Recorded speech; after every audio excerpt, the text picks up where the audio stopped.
ಯಾರಾದರೂ ನಿಮ್ಮ ಬಗ್ಗೆ ಕೆಟ್ಟದ್ದಾಗಿ ಮಾತನಾಡಿದಾಗ ಬೇಸರ ಮಾಡಿಕೊಳ್ಳಬೇಡಿ, ಏಕೆಂದರೆ ಅದು ಅವರ ಯೋಚನೆಗಳನ್ನು ತೋರಿಸುವುದು, ನಿಮ್ಮ ವ್ಯಕ್ತಿತ್ವವನ್ನು ಎಂದಿಗೂ ಕೂಡ ತೋರಿಸುವುದಿಲ್ಲ. ಕಲಿಯುಗದಲ್ಲಿ ಒಂದು ನಿಯಮ ಪ್ರಸಿದ್ಧವಾಗಿದೆ. ನಾವು ಯಾರ ಮೇಲೆ ಎಷ್ಟು ನಂಬಿಕೆಯನ್ನು ಇಡುತ್ತೇವೆ ಅವರು ಅಷ್ಟೇ ಹೃದಯವನ್ನು ಒಡೆಯುವಂತಹ ಮೋಸವನ್ನು ಮಾಡುತ್ತಾರೆ. ಹಾಗಾಗಿ ಯಾರ ಮೇಲೆಯೂ ಕೂಡ ಅತಿಯಾದ ನಂಬಿಕೆಯನ್ನು ವಿಶ್ವಾಸವನ್ನು ಇಡುವುದು ಒಳ್ಳೆಯದಲ್ಲ. ನಿಮ್ಮ ಬಲದ ಜೊತೆಗೆ ಚಿಂತಿಸುವುದನ್ನು ಕಲಿಯಿರಿ. ನಿಮಗೆ ಒಳ್ಳೆಯ ಜೊತೆಗಾರರು ಬೇರೆ ಯಾರೂ ಕೂಡ ಆಗಲು ಸಾಧ್ಯವಿಲ್ಲ.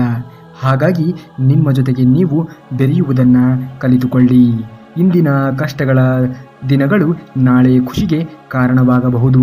ನಮ್ಮನ್ನು ಸಮಯ ಎಷ್ಟು ಕಾಯಿಸುತ್ತಾ ಇರುತ್ತದೆಯೋ ಅಷ್ಟು ಉತ್ತಮವಾಗಿರುವಂತಹ ಫಲವನ್ನು ಮುಂದೊಂದು ದಿನ ಖಂಡಿತವಾಗಿಯೂ ಕೂಡ ನೀಡುತ್ತದೆ. ತಾಳ್ಮೆ ಎನ್ನುವುದು ಪ್ರತಿಯೊಬ್ಬರಲ್ಲಿಯೂ ಕೂಡ ಇರಬೇಕಾಗುತ್ತದೆ. ಸೋತೆ ಎಂದು ಚಿಂತನೆಯನ್ನು ಮಾಡುತ್ತಾ ಕೂರಬೇಡ. ಜೀವನ ಇಷ್ಟೇನಾ ಎಂದು ಮರೆಯಬೇಡ. ಎಲ್ಲವನ್ನ ಕಳೆದುಕೊಂಡೆ ಎಂದು ಕೊರಗಲೂ ಬೇಡ. ನಿನಗಿಂತ ಕೆಳಗಿರುವವರನ್ನ ನೋಡಿ ನೀನು ಸಮಾಧಾನವನ್ನ ಪಡು. ದೇವರು ಯಾರನ್ನೂ ಕೂಡ ಕೈ ಬಿಡುವುದಿಲ್ಲ. ದೇವರ ಮೇಲೆ ನಂಬಿಕೆಯನ್ನ ಇಡು. ನಂಬಿಕೆಯೇ ದೇವರು ಎಲ್ಲವನ್ನೂ ಕೂಡ ನೋಡಿಕೊಳ್ಳುತ್ತಾನೆ. ಕಷ್ಟ ಬಂದಾಗ ಯಾರೂ ಕೂಡ ಜೊತೆಗೆ ಇಲ್ಲ ಅನ್ನಬೇಡ. ಜೊತೆಗೆ ಶ್ರೀಕೃಷ್ಣ ಪರಮಾತ್ಮ ಇದ್ದಾನೆ ಎಂದು ನಂಬಿಕೆಯಲ್ಲಿ ಜೀವನವನ್ನು ಕಳಿ. ಆಗುವುದೆಲ್ಲ ಒಳ್ಳೆಯದೇ ಆಗುತ್ತದೆ. ಬದುಕಿನಲ್ಲಿ ಭಗವಂತನು ಒಳ್ಳೆಯವರನ್ನ ಶೋಧಿಸುತ್ತಾನೆ, ಆದರೆ ಕೈ ಬಿಡುವುದಿಲ್ಲ. ಮನುಷ್ಯನು ಇರುವಷ್ಟು ದಿನ 4 ಜನರಿಗೆ ಸಹಾಯದ ನೆರವನ್ನು ನೀಡಿದರೆ ಅವರ ನಷ್ಟ ಕಾಲಕ್ಕೆ ದೇವರು ಸದಾ ಕಾಲ ಜೊತೆಯಲ್ಲಿ ಇರುತ್ತಾನೆ. ಹಾಗಾಗಿ ನಿಮ್ಮ ಕೈಯಲ್ಲಿ ಆದರೆ 4 ಜನರಿಗೆ ಒಳ್ಳೆಯದನ್ನು ಮಾಡಿ. ಅದರ ಬದಲಿಗೆ ಕೆಟ್ಟದ್ದನ್ನು ಮಾಡುವುದಕ್ಕೆ ಎಂದಿಗೂ ಕೂಡ ಹೋಗಬಾರದು. ಕೆಟ್ಟದ್ದರ ಪರಿಣಾಮ ಭಯಂಕರವಾಗಿ ಇರುತ್ತದೆ. ನೀವು ಧೈರ್ಯಶಾಲಿಗಳನ್ನು ನೋಡಲು ಬಯಸಿದರೆ ಕ್ಷಮಿಸುವುದನ್ನು ನೋಡಿ. ಸೇವೆ ಎಲ್ಲಿಯವರೆಗೆ ಮಾಡು ಅಂದರೆ ಪ್ರತಿಫಲ ಯಾರಿಂದಲೂ ಕೂಡ ಬಯಸಬೇಡ. ಏಕೆಂದರೆ ಸೇವೆಯ ಪ್ರತಿಫಲ ನೀಡಬೇಕಾಗಿರುವುದು ಆ ಭಗವಂತ ಶ್ರೀಕೃಷ್ಣ ಪರಮಾತ್ಮನೇ ವಿನಃ ಈ ಮನುಷ್ಯರು ಅಲ್ಲವೇ ಅಲ್ಲ. ನಂಬಿದವರಿಗೆ ಪ್ರಾಣವನ್ನ ಕೊಡುವ ಅಗತ್ಯ ಇಲ್ಲವೇ ಇಲ್ಲ. ಪ್ರಾಣ ಇರುವವರೆಗೆ ನಂಬಿಕೆ ದ್ರೋಹವನ್ನ ಮಾಡದೇ ಇದ್ದರೆ ಸಾಕು. ನೀನು ಅವರ ನಂಬಿಕೆಯನ್ನು ಉಳಿಸಿಕೊಂಡಂತೆಯೇ ಅರ್ಥವಾಗುವುದು. ಇವುಗಳನ್ನು ಮಾಡಬಾರದು. ಬೇರೆಯವರ ಮೇಲೆ ಅತಿಯಾದ ನಿರೀಕ್ಷೆಯನ್ನ, ಅತಿಯಾದ ಆಲೋಚನೆ, ಅತಿಯಾದ ಪ್ರೀತಿ, ಅತಿಯಾದ ನಂಬಿಕೆ. ಅತಿಯಾದರೆ ಅಮೃತವೂ ಕೂಡ ವಿಷವಾಗುತ್ತದೆ. ಹಾಗಾಗಿ ಯಾವುದರ ಮೇಲೆಯೂ ಸಹ ಅತಿಯಾದ ನಂಬಿಕೆಯಾಗಲಿ ವಿಶ್ವಾಸವಾಗಲಿ ಇಡಲೇಬಾರದು. ಜನರ ಆಟದಲ್ಲಿ ಮೋಸ ಇರಬಹುದು, ಆದರೆ ದೇವರ ಆಟದಲ್ಲಿ ಮೋಸ ಇರುವುದಿಲ್ಲ. ಯಾರಿಗೆ ಏನು ಸಿಗುತ್ತದೆಯೋ ಅದು ಸಿಕ್ಕೇ ಸಿಗುತ್ತದೆ. ಅದು ಕಾಲಕ್ಕೆ ತಕ್ಕಂತೆ, ಸಮಯಕ್ಕೆ ತಕ್ಕಂತೆ ನಿಮ್ಮ ಹಣೆಯಲ್ಲಿ ಏನು ಬರೆದಿರುತ್ತದೆಯೋ ಅದೇ ನಿಮಗೆ ಸಿಗುವುದು. ಇರುವುದು ಒಂದೇ ಬದುಕು. ನಿಮಗೆ ಸಿಗುವುದು ಅತ್ಯಂತ ವಿರಳವಾಗಿರುವಂತಹ ದಿನಗಳು ಮಾತ್ರ. ಏನು ತಿಳಿಯದೆಯೇ ಕಳೆದು ಹೋಗುವಂತಹ ಬಾಲ್ಯದ ದಿನಗಳು, ಗೊತ್ತಿಲ್ಲದೆ ಜಾರುವಂತಹ ಹರೆಯ ಪ್ರಾಯವು, ಕರೆಯದೆಯೇ ಬರುವಂತಹ ಮುದಿತನ, ಇವುಗಳನ್ನೆಲ್ಲ ದಾಟುತ್ತಾ ಅನುಭವಿಸುತ್ತಾ ಹೋಗುವುದೇ ನಿಜವಾದ ಜೀವನ. ಜೀವನ ಎನ್ನುವುದು ಯಾವಾಗಲೂ ಕೂಡ ನಾವು ಅಂದುಕೊಂಡಂತೆ ಬರುವುದಿಲ್ಲ. ನಾವು ಏನನ್ನ ಅಂದುಕೊಳ್ಳುತ್ತೇವೆಯೋ ಅದರ ವಿರುದ್ಧವಾಗಿ ಜೀವನ ಎನ್ನುವುದು ಇರುತ್ತದೆ. ನಾವು ಬರುವುದೆಲ್ಲವನ್ನ ಬಂದಂತೆ ಸ್ವೀಕರಿಸುವುದನ್ನು ಮಾತ್ರ ಕಲಿತು ಬಿಡಬೇಕು. ನಮ್ಮ ಮನಸ್ಸು ಒಂದು ಅಯಸ್ಕಾಂತವಿದ್ದಂತೆ.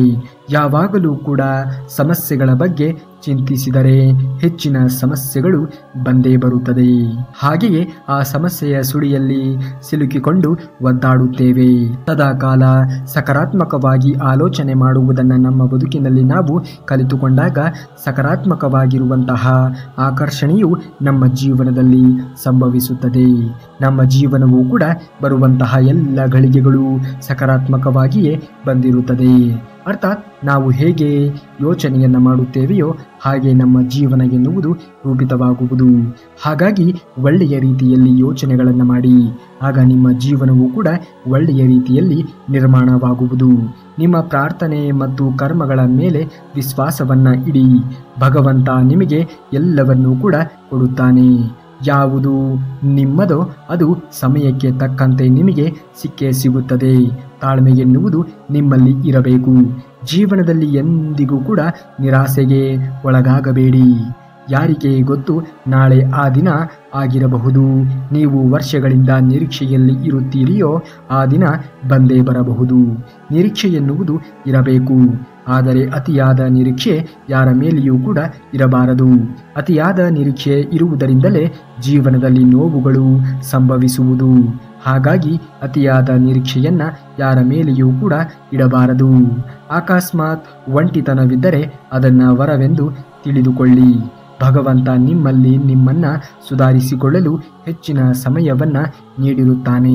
ಭಗವಂತನ ಮೇಲೆ ಸದಾಕಾಲ ನಂಬಿಕೆಯನ್ನಗಿಡಿ. ಭಗವಂತ ಎಲ್ಲವನ್ನೂ ಕೂಡ ನೋಡಿಕೊಳ್ಳುತ್ತಾನೆ. ಕೆಲವು ಸಂಬಂಧಗಳು ಬದುಕಿನಲ್ಲಿ ಕರ್ಮಫಲದಂತೆ ಕಾಡಿದರೆ, ಇನ್ನು ಕೆಲವು ಸಂಬಂಧಗಳು ಋಣಾನುಬಂಧದಂತೆ ಆಸರೆಯಾಗಿ ಬರುತ್ತವೆ. ಸತ್ಯದ ದಾರಿಯಲ್ಲಿ ನಡೆಯುವವರು ಜೀವನದ ಉದ್ದಕ್ಕೂ ಕೂಡ ಕೊಂಚ ನೋವು ಅನುಭವಿಸಿದರೂ ಕೂಡ ಕೊನೆ ಗಳಿಗೆಯಲ್ಲಿ ನೆಮ್ಮದಿಯ ಜೀವನವನ್ನು ನಡೆಸುತ್ತಾರೆ, ಮುಕ್ತಿಗೆ ಪಾತ್ರರಾಗುತ್ತಾರೆ. ಅಸತ್ಯದ ದಾರಿಯಲ್ಲಿ ನಡೆದವರು ಜೀವನದ ಉದ್ದಕ್ಕೂ ಕೂಡ ನೆಮ್ಮದಿಯಿಂದ ಇರುವರಂತೆ ಕಂಡರೂ ಕೂಡ ಕೊನೆ ಗಳಿಗೆಯಲ್ಲಿ ನರಕ ಯಾತನೆಯನ್ನ ಅನುಭವಿಸಿ ಮುಕ್ತಿಯನ್ನ ಕಾಣಬೇಕಾಗುತ್ತದೆ. ಹಾಗಾಗಿ ಅತಿಯಾಗಿ ಸತ್ಯದ ದಾರಿಯಲ್ಲಿ ನಡೆಯುವುದನ್ನ ಕಲಿತುಕೊಳ್ಳಿ. ಸುಳ್ಳುಗಳನ್ನು ಹೇಳುತ್ತಾ ಅಧರ್ಮದ ದಾರಿಯಲ್ಲಿ ನಡೆದಾಗ ನಿಮಗೆ ಮುಕ್ತಿ ಎನ್ನುವುದು ಅಸಂಭವ. ನೊಂದಿಕೊಂಡು ಕೊರಗಬೇಡ, ದೇವರು ಇದ್ದಾನೆ. ಆದಷ್ಟು ಬೇಗನೆ ನಿನ್ನ ಎಲ್ಲ ಕೆಟ್ಟ ಸಮಯಗಳು ಬದಲಾಗುತ್ತದೆ. ನಿನ್ನ ಮೇಲೆ ನಿನಗೆ, ಆ ದೇವರ ಮೇಲೆ ನಿನಗೆ ನಂಬಿಕೆ ಎನ್ನುವುದು ಇರಬೇಕು. ತಾಳ್ಮೆಯಿಂದ ಇರು, ಕಣ್ಣೀರು ಹಾಕಬೇಡ. ನಿನ್ನ ಕಣ್ಣೀರಿನ ಪ್ರತಿಯೊಂದು ಹನಿಯೂ ಕೂಡ ಭಗವಂತನನ್ನ ತಲುಪುತ್ತದೆ. ಭಗವಂತ ಆ ಎಲ್ಲ ಹನಿಗಳಿಗೂ ಕೂಡ ತಕ್ಕ ರೀತಿಯ ಉತ್ತರವನ್ನ ಆಯಾ ಕಾಲಮಾನಕ್ಕೆ ಅನುಗುಣವಾಗಿ ಕೊಡುತ್ತಾನೆ. ಜಗತ್ತಿನಲ್ಲಿ ಒಳ್ಳೆಯದಾಗಲಿ ಕೆಟ್ಟದ್ದಾಗಲಿ ಯಾರ ಮನಸ್ಸಿಗೆ ತಾಗುವುದೂ ಇಲ್ಲ, ಯಾರೂ ಹೋಗುವುದೂ ಇಲ್ಲ, ತೆಗೆದುಕೊಳ್ಳುವುದು ಇಲ್ಲವೋ ಅಂಥವರು ಪರಿಪೂರ್ಣ ಜ್ಞಾನದಲ್ಲಿ ಸ್ಥಿರವಾಗಿರುತ್ತಾರೆ. ಭಗವದ್ಗೀತೆ ಸಕ್ಕರೆ ಹಾಕಿರುವಂತಹ ಹಾಲಿನ ಹಾಗೆ. ಅದನ್ನ ಹಾಗೆ ನೋಡಿದರೆ ಸಾಮಾನ್ಯ ಹಾಲಿನಂತೆ ಕಾಣುತ್ತದೆ. ಕೆಲವರಿಗೆ ಅದು ವಿಷದ ಹಾಲು ಇರಬಹುದು ಎನ್ನುವ ಅನುಭವವೂ ಕೂಡ ಇರಬಹುದು. ಆದರೆ ಅದನ್ನ ಕುಡಿದವರಿಗೆ ಮಾತ್ರ ಅದರ ರುಚಿ ಎನ್ನುವುದು ಗೊತ್ತಾಗುವುದು. ಹಾಗೆಯೇ ಭಗವದ್ಗೀತೆಯನ್ನ ಓದಿದವರು ಅದರಲ್ಲಿ ಏನೂ ಇಲ್ಲ ಎನ್ನುತ್ತಾರೆ. ಕೆಲವರಂತೂ ಅದನ್ನು ಓದಿದರೆ ಕೆಟ್ಟದ್ದಾಗಬಹುದು ಎನ್ನುತ್ತಾರೆ. ಆದರೆ ಅದನ್ನು ಓದಿದವರಿಗೆ ಮಾತ್ರ ಗೊತ್ತು ಭಗವದ್ಗೀತೆ ಅಮೃತ ಎಂದು. ಆದ್ದರಿಂದ ನಾವು ಒಂದು ವಿಷಯದ ಆಳಕ್ಕೆ ತಿಳಿಯದೆಯೇ ಅದರ ಬಗ್ಗೆ ಅವಹೇಳನಕಾರಿಯಾಗಿ ಹೇಳಿಕೆಗಳನ್ನು ಕೊಡುವುದು ಒಳ್ಳೆಯದಲ್ಲ. ಅದು ಖಂಡಿತವಾಗಿಯೂ ಕೂಡ ತಪ್ಪು. ಇತಿಹಾಸವನ್ನು ಸೃಷ್ಟಿಸಬೇಕು ಎಂದು ಯೋಚನೆಯನ್ನು ಮಾಡಿದರೆ ನಿಯತ್ತಿನ ದಾರಿಯಲ್ಲಿ ನಡೆಯಬೇಕು. ಆಗ ಮಾತ್ರ ನೀನು ಅಂದುಕೊಂಡಿರುವಂತಹ ದಾರಿಯಲ್ಲಿ, ನೀನು ಅಂದುಕೊಂಡಿರುವಂತಹ ಕೆಲಸದಲ್ಲಿ ಇತಿಹಾಸವನ್ನು ನಿರ್ಮಾಣ ಮಾಡಬಹುದು. ಗುರಿ ಇಲ್ಲದೆ ಇರುವಂತಹ ಮನಕ್ಕೆ ದಾರಿ ಈ ಭಗವದ್ಗೀತೆ. ಆಗುವುದೆಲ್ಲ ಒಳ್ಳೆಯದಕ್ಕೆ ಆಗುತ್ತದೆ ಎನ್ನುವ ನಂಬಿಕೆ ಎನ್ನುವುದು ನಿಮ್ಮಲ್ಲಿ ಇರಬೇಕು. ನಿನ್ನ ಕರ್ತವ್ಯ ಶ್ರದ್ಧೆಯಿಂದ ಮಾಡು. ಫಲದ ಬಗ್ಗೆ ಅಪೇಕ್ಷೆ ಬೇಡವೇ ಬೇಡ. ಫಲವನ್ನು ಯಾವಾಗ ಕರುಣಿಸಬೇಕು ಎನ್ನುವುದು ಆ ಭಗವಂತ ಶ್ರೀಕೃಷ್ಣ ಪರಮಾತ್ಮನಿಗೆ ಗೊತ್ತಿದೆ. ಕಾಮ, ಕ್ರೋಧ, ದುರಾಸೆ ಬೇಡವೇ ಬೇಡ. ಸಂಶಯಗಳನ್ನು ತೊಡೆದು ಹಾಕಿ. ಒಬ್ಬ ವ್ಯಕ್ತಿ ಶತ್ರುವು ಆಗಬಲ್ಲ, ಮಿತ್ರನೂ ಕೂಡ ಆಗಬಲ್ಲ. ಸಮಯ ಎನ್ನುವುದು ಒಬ್ಬರನ್ನ ಶತ್ರುವನ್ನಾಗಿ ಪರಿವರ್ತಿಸುತ್ತದೆ, ಇನ್ನೊಬ್ಬರನ್ನ ಸ್ನೇಹಿತನನ್ನಾಗಿಯೂ ಕೂಡ ಮಾರ್ಪಡಿಸುತ್ತದೆ. ನೀವು ಏನನ್ನ ಬಿತ್ತುತ್ತೀರೋ ಅದನ್ನೇ ಪಡೆದುಕೊಳ್ಳುತ್ತೀರಾ. ನೆನಪಿರಲಿ, ಒಳ್ಳೆಯದನ್ನೇ ಗೌರವಿಸಿ, ಒಳ್ಳೆಯದನ್ನೇ ಆಲೋಚಿಸಿ. ಗೌರವ ಎನ್ನುವುದು ನಿಮ್ಮದಾಗಬೇಕು ಎಂದರೆ ಬೇರೆಯವರನ್ನ ಗೌರವಿಸುವುದನ್ನು ಕೂಡ ನೀವು ಕಲಿತುಕೊಳ್ಳಬೇಕು. ಬರುವಾಗ ಮತ್ತು ಹೋಗುವಾಗ ನಮ್ಮ ಕೈಯಲ್ಲಿ ಏನೂ ಕೂಡ ಇರುವುದಿಲ್ಲ. ಒಬ್ಬಂಟಿಯಾಗಿಯೇ ಬಂದಿರುತ್ತೇವೆ, ಒಬ್ಬಂಟಿಯಾಗಿಯೇ ಹೋಗುತ್ತೇವೆ. ಗಳಿಸಿದ್ದೆಲ್ಲವನ್ನೂ ಕೂಡ ಬಿಟ್ಟು ಸುಮ್ಮನೆ ಹೊರಟು ಹೋಗುತ್ತೇವೆ. 3 ದಿವಸದ ಈ ಜೀವನದಲ್ಲಿ ನಾನೇ, ನನ್ನದೇ, ನಾನೇ ದೊಡ್ಡವನು ಎನ್ನುವಂತಹ ಅಹಂಕಾರ, ಅಹಂ ಎನ್ನುವುದು ಏಕೆ? ಮೋಸ ಮಾಡಿದವರನ್ನ ಕ್ಷಮಿಸುವಷ್ಟು ಉದಾರಿಯಾಗಬೇಕು ನಿಜ. ಆದರೆ ಅವರನ್ನೇ ಮತ್ತೆ ಮತ್ತೆ ನಂಬುವಷ್ಟು ಮೂರ್ಖತನದ ಜೀವನವನ್ನು ನಾವು ಮಾಡಬಾರದು. ಏಕೆಂದರೆ ಮತ್ತೆ ಮತ್ತೆ ಅಂಥವರನ್ನ ನಂಬುವುದರಿಂದ ನಮ್ಮ ಜೀವನ ಎನ್ನುವುದು ನರಕವಾಗುವುದು. ದಾರಿ ಕಾಣುತ್ತಿಲ್ಲವೆಂದು ದೇವರನ್ನ ಯಾವುದೇ ಕಾರಣಕ್ಕೂ ಕೂಡ ದೂರುವುದಕ್ಕೆ ಹೋಗಬಾರದು. ಸ್ವಲ್ಪ ತಾಳ್ಮೆ ಎನ್ನುವುದು ನಮ್ಮ ಜೀವನದಲ್ಲಿ ನಾವು ತಂದುಕೊಳ್ಳಬೇಕು. ಭಗವಂತ ನಮಗಾಗಿ ಹೊಸದೊಂದು ದಾರಿಯನ್ನೇ ಸೃಷ್ಟಿ ಮಾಡಿರುತ್ತಾನೆ. ಆ ದಾರಿ ಯಾವುದು ಎನ್ನುವುದನ್ನು ನಾವು ಕಂಡುಕೊಳ್ಳಬೇಕು. ಆಗ ಜೀವನ ಎನ್ನುವುದು ಪರಿಪಕ್ವವಾಗುವುದು. ಹಿಂಡಿದ ಹಾಲು ತಕ್ಷಣವೇ ಯಾವ ರೀತಿಯಾಗಿ ಮೊಸರು ಆಗುವುದಿಲ್ಲವೋ, ಇಂದು ನಾವು ಮಾಡಿರುವಂತಹ ಪಾಪ ಕೃತ್ಯಗಳ ಫಲ ಎನ್ನುವುದು ತಕ್ಷಣಕ್ಕೆ ಅನುಭವಕ್ಕೆ ಬರುವುದೇ ಇಲ್ಲ. ಅದು ಬೂದಿ ಮುಚ್ಚಿರುವಂತಹ ಕೆಂಡದಂತೆ ಸಮಯವನ್ನು ನೋಡಿ ಸರಿಯಾಗಿ ಸುಡುತ್ತದೆ. ಹಾಗಾಗಿ ನಾವು ಈಗ ಮಾಡುತ್ತಿರುವಂತಹ ಕೆಲಸಗಳ ಮೇಲೆ ಕೊಂಚ ಜಾಗೃತೆ ಎನ್ನುವುದು ಇರಬೇಕು. ಒಂದು ಮಾತು ಎಲ್ಲರೂ ಕೂಡ ನೆನಪಿನಲ್ಲಿ ಇಟ್ಟುಕೊಳ್ಳಬೇಕು. ಸುಖದಲ್ಲಿ ಎಲ್ಲರೂ ಕೂಡ ಸಿಗುತ್ತಾರೆ, ಆದರೆ ಕಷ್ಟ ಕಾಲದಲ್ಲಿ ಭಗವಂತ ಶ್ರೀಕೃಷ್ಣ ಪರಮಾತ್ಮ ಮಾತ್ರ ಸಿಗುತ್ತಾನೆ. ಭರವಸೆ ಅಂದರೆ ಏನು ಒಳ್ಳೆಯದು ಆಗಲಿ ಎಂದು ಆಶಿಸುವುದು. ನಂಬಿಕೆ ಅಂದರೆ ಏನು ಒಳ್ಳೆಯದು ಆಗುತ್ತದೆ ಎಂದು ನಿಶ್ಚಯಿಸುವುದು. 100 ಕಷ್ಟಗಳು ಬಂದರೇನಂತೆ, ಕೊರಗಬೇಡ. ನಿನ್ನ ಆತ್ಮಬಲ ಅಚಲವಾಗಿ ಇದ್ದರೆ ಅವೆಲ್ಲವೂ ಕೂಡ ಮೆಟ್ಟಿ ನೀನು ಎದ್ದು ನಿನ್ನ ಗುರಿಯ ಕಡೆಗೆ ಸಾಗಿಯೇ ಸಾಗುತ್ತೀಯ. ಮೆಚ್ಚುಗೆ ಮತ್ತು ಟೀಕೆ ಎರಡನ್ನೂ ಕೂಡ ಸಮಾನವಾಗಿ ಸ್ವೀಕರಿಸಿ. ಹೂವು ಅರಳಲು ಬಿಸಿಲು ಮತ್ತು ಮಳೆ ಎರಡನ್ನೂ ಕೂಡ ಸ್ವೀಕರಿಸುತ್ತದೆ. ಹಾಗೆಯೇ ಅತಿಯಾಗಿ ಟೀಕೆಗೆ ಒಳಪಡಿಸಿದರೆ ಕುಗ್ಗಬೇಡ, ಅತಿಯಾಗಿ ಹೊಗಳಿದರೆ ಹಿಗ್ಗಬೇಡ. ಎರಡನ್ನೂ ಕೂಡ ಸಮ ಮನಸ್ಥಿತಿಯಿಂದ ಸ್ವೀಕರಿಸುವುದನ್ನು ಕಲಿತು ಬಿಡು. ಆಗ ಸಲೀಸಾಗಿ ನಿನ್ನ ಜೀವನವನ್ನು ನೀನು ಕಳೆಯಬಹುದು. ತುಡಿದು ಬದುಕುವವರನ್ನ ಅಥವಾ ಬಲಹೀನರನ್ನ ಬಲವಂತರು ಬಡಿದರೆ ಆ ಭಗವಂತನು ಅಂತಹ ಬಲವಂತರನ್ನ ಕರ್ಮ ಅಥವಾ ಭಗವಂತ ಒಂದು ದಿನ ಒಡೆಯುತ್ತಾನೆ. ನೀವು ಬದುಕಿ ಇನ್ನೊಬ್ಬರನ್ನು ಕೂಡ ಬದುಕುವುದಕ್ಕೆ ಬಿಡಿ. ಒಳ್ಳೆಯತನಕ್ಕೆ ಬೆಲೆ ಇಲ್ಲ ಅನ್ನುವುದು ಎಷ್ಟು ಸತ್ಯವಾದ ಮಾತೋ, ಅದೇ ಒಳ್ಳೆಯತನಕ್ಕೆ ಯಾವತ್ತೂ ಕೂಡ ಕೈ ಬಿಡುವುದಿಲ್ಲ ಅನ್ನುವುದು ಅಷ್ಟೇ ಸತ್ಯ. ಹಾಗಾಗಿ ಸದಾಕಾಲ ಒಳ್ಳೆಯತನ, ಒಳ್ಳೆಯ ಸತ್ಯ, ಧರ್ಮದ ದಾರಿಯಲ್ಲಿ ನಡೆಯುವುದನ್ನು ಕಲಿತುಕೊಳ್ಳಿ. ನಾವು ಬಯಸಿದ್ದೆಲ್ಲ ಸಿಕ್ಕರೆ ಅದು ದೇವರ ಕೃಪೆ. ನಾವು ಬಯಸಿದ್ದೆಲ್ಲ ಸಿಗದೇ ಇದ್ದರೆ ಅದು ದೇವರ ರಕ್ಷಣೆ. ಭಯಪಟ್ಟು ಕುಳಿತುಕೊಂಡರೆ ಬದುಕುವುದು ಎಂದಿಗೂ ಕೂಡ ಅಸಾಧ್ಯ. ತಪ್ಪೋ ಸರಿಯೋ ಹೆಜ್ಜೆಯನ್ನು ಹಾಕಿ ನೋಡಬೇಕು. ಗೆದ್ದರೆ ಮುಂದೆ ನಡೆಯುತ್ತೇವೆ, ಅದೇ ನಾವು ಸೋತರೆ ನೀನು ಮುಂದೆ ಜೀವನದಲ್ಲಿ ಹೇಗೆ ನಡೆಯಬೇಕು ಎನ್ನುವುದನ್ನು ನಾವು ಕಲಿತುಕೊಳ್ಳುತ್ತೇವೆ. ಮೋಸ ಮಾಡಿದವರನ್ನ ಕ್ಷಮಿಸುವಷ್ಟು ಉದಾರಿಯಾಗಬೇಕು ನಿಜ, ಆದರೆ ಅವರನ್ನೇ ಮತ್ತೆ ಮತ್ತೆ ನಂಬುವಷ್ಟು ಮೂರ್ಖತನದ ಜೀವನವನ್ನು ನಾವು ಮಾಡುವುದಕ್ಕೆ ಹೋಗಬಾರದು. ದೇವರು ಏನೇ ಮಾಡಿದರೂ ಕೂಡ ನ್ಯಾಯವನ್ನೇ ಮಾಡುತ್ತಾನೆ ವಿನಃ ಅನ್ಯಾಯವನ್ನು ಯಾರಿಗೂ ಕೂಡ ಮಾಡುವುದಿಲ್ಲ. ದೇವರು ಏನೇ ಕರುಣಿಸಿದರೂ ಕೂಡ ಅದಕ್ಕೆ ಒಂದು ಉದ್ದೇಶವಂತೂ ಇದ್ದೇ ಇರುತ್ತದೆ. ಉಪಚಾರವನ್ನು ತೀರಿಸಬಹುದು, ಆದರೆ ಉಪಕಾರವನ್ನು ತೀರಿಸಲು ಸಾಧ್ಯವಿಲ್ಲ.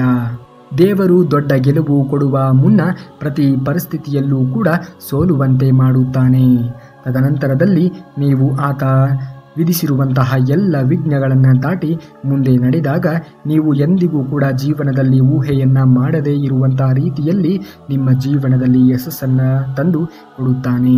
ಸಹನೆ ತುಂಬಿರುವಂತಹ ಹೃದಯಕ್ಕೆ ಪೆಟ್ಟು ಬಿದ್ದರೆ ಅದರ ನಿರ್ಣಯಗಳು ತುಂಬಾ ಕಠಿಣವಾಗಿ ಇರುತ್ತದೆ. ಹಾಗೆಯೇ ಯಾರ ಸಹನೆಯನ್ನು ಕೆರಳಿಸುವಂತಹ ಕೆಲಸವನ್ನು ಮಾಡಬಾರದು. ನೋವು ಕೊಟ್ಟವರಿಗೆ ನಸು ನಕ್ಕಿ ಹೇಳಿ ಬಾ, ನಿನಗೆ ನಾನೇನು ಮಾಡುವುದಿಲ್ಲ, ಏಕೆಂದರೆ ನಾನು ಬಿಟ್ಟರೂ ಕೂಡ ನಿನ್ನ ಕರ್ಮ ಎನ್ನುವುದು ನಿನ್ನನ್ನು ಎಂದಿಗೂ ಕೂಡ ಬಿಡುವುದಿಲ್ಲ ಎಂದು. ಕರ್ಮಕ್ಕೆ ಗೊತ್ತಿದೆ ಯಾರಿಗೆ ಯಾವಾಗ ಏನನ್ನ ಕೊಡಬೇಕು, ಯಾರ ಹತ್ತಿರ ಏನನ್ನ ಕಸಿದುಕೊಳ್ಳಬೇಕು ಎಂದು. ನಿನ್ನ ಮೇಲಿನ ಆರೋಪಕ್ಕೆ ಪ್ರತೀಕಾರವನ್ನ ಏನು ಗೊತ್ತಾ, ನಿಮ್ಮನ್ನು ನೀವು ಸುಧಾರಿಸಿಕೊಳ್ಳುವುದು.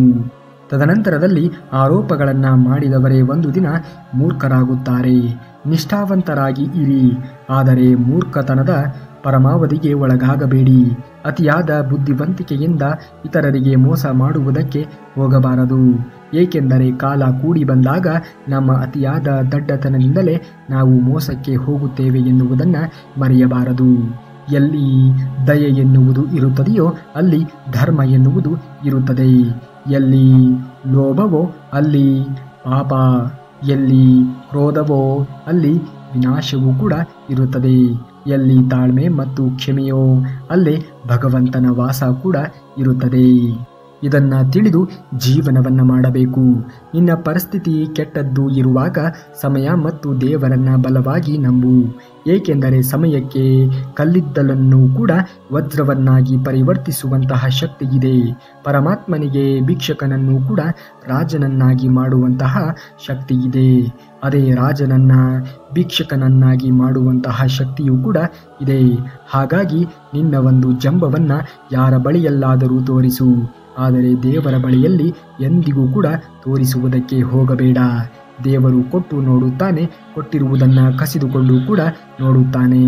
ಅಪಪ್ರಚಾರ ಅನ್ನುವುದು ಶತ್ರುಗಳಿಂದ ಹುಟ್ಟಿ ಅಜ್ಞಾನಿಗಳಿಂದ ಬೆಳೆದು ಮೂರ್ಖರಿಂದ ತೀರ್ಮಾನಿಸಲ್ಪಟ್ಟಿರುತ್ತದೆ. ಈ ಮೂರು ಗುಂಪಿನಲ್ಲಿ ನಾವು ಇರಲೇಬಾರದು. ಯಾರ ಮೇಲೆಯೂ ಕೂಡ ಹೆಚ್ಚು ಭರವಸೆಯನ್ನ ಇಟ್ಟುಕೊಳ್ಳಲೇಬಾರದು. ನೀವು ಅಂದುಕೊಂಡಷ್ಟು ಯಾರು ನಿಮಗೆ ಅಷ್ಟು ಮಹತ್ವವನ್ನ ನೀಡುವುದಿಲ್ಲ. ನಮ್ಮವರನ್ನ ಕಳೆದುಕೊಳ್ಳುವ ಭಯ ಜಗತ್ತಿನಲ್ಲಿ ಅತಿ ದೊಡ್ಡ ಭಯವಾಗಿದೆ. ಆದರೆ ಆ ಭಯ ಎಂಥದ್ದು ಎಂದು ನಮ್ಮವರನ್ನ ಕಳೆದುಕೊಂಡವರಿಗೆ ಅಷ್ಟೇ ಗೊತ್ತು. ಈ ಜೀವನದಲ್ಲಿ ಬದುಕಬೇಕು ಅಂದರೆ ಸ್ವಲ್ಪ ಸ್ವಾರ್ಥ ಆಗುವುದನ್ನು ಕೂಡ ಕಲಿಯಬೇಕು.